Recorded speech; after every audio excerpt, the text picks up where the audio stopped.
The two angels came to Sodom at evening. Lot sat in the gate of Sodom. Lot saw them and rose up to meet them. He bowed himself with his face to the earth. And he said, "See now, my lords, please turn aside into your servant's house. Stay all night, wash your feet, and you will rise up early and go on your way." They said, "No, but we will stay in the street all night." He urged them greatly, and they came in with him and entered into his house. He made them a feast and baked unleavened bread, and they ate. But before they lay down, the men of the city, the men of Sodom, surrounded the house, both young and old, all the people from every quarter. They called to Lot and said to him, "Where are the men who came into you this night? Bring them out to us, that we may have sex with them." Lot went out to them to the door and shut the door after him. He said, "Please, my brothers, don't act so wickedly. See now, I have 2 virgin daughters. Please let me bring them out to you, and do you to them as is good in your eyes. Only don't do anything to these men, because they have come under the shadow of my roof." They said, "Stand back." They said, "This one fellow came in to sojourn, and he appoints himself a judge. Now will we deal worse with you than with them?" They pressed hard on the man, even Lot, and drew near to break the door. But the men put forth their hand and brought Lot into the house to them, and shut to the door. They struck the men who were at the door of the house with blindness, both small and great, so that they wearied themselves to find the door. The men said to Lot, "Do you have anybody else here? Son-in-law, your sons, your daughters, and whoever you have in the city, bring them out of the place. For we will destroy this place, because the cry of them is grown great before Yahweh.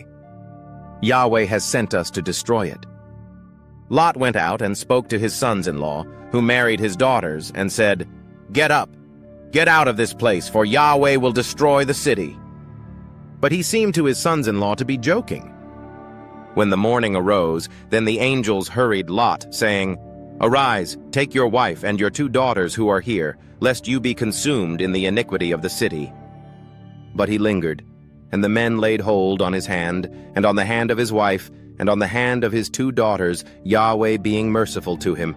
And they took him out, and set him outside of the city. It came to pass, when they had taken them out, that he said, "Escape for your life. Don't look behind you, neither stay anywhere in the plain.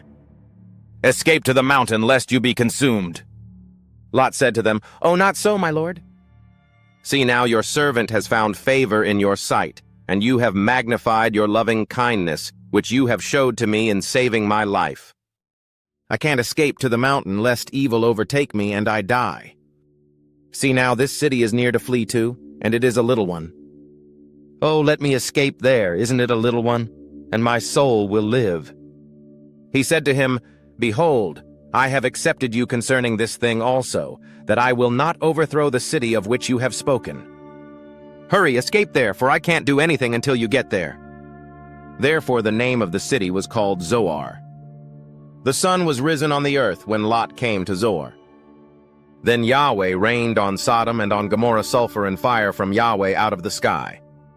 He overthrew those cities, all the plain, all the inhabitants of the cities, and that which grew on the ground. But his wife looked back from behind him, and she became a pillar of salt. Abraham got up early in the morning to the place where he had stood before Yahweh.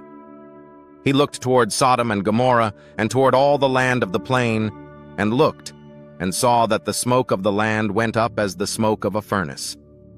It happened, when God destroyed the cities of the plain, that God remembered Abraham, and sent Lot out of the midst of the overthrow, when he overthrew the cities in which Lot lived.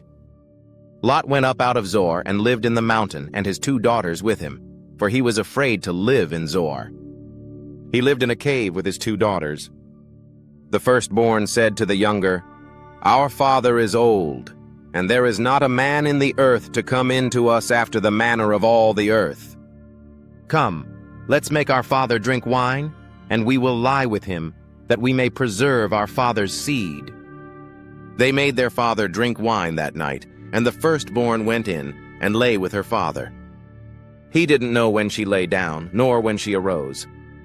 It came to pass on the next day that the firstborn said to the younger, "Behold, I lay last night with my father. Let us make him drink wine again tonight. You go in and lie with him, that we may preserve our father's seed."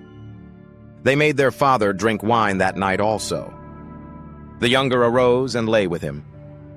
He didn't know when she lay down, nor when she arose. Thus both of Lot's daughters were with child by their father. The firstborn bore a son and named him Moab. The same is the father of the Moabites to this day. The younger also bore a son and called his name Ben-Ami. The same is the father of the children of Ammon to this day.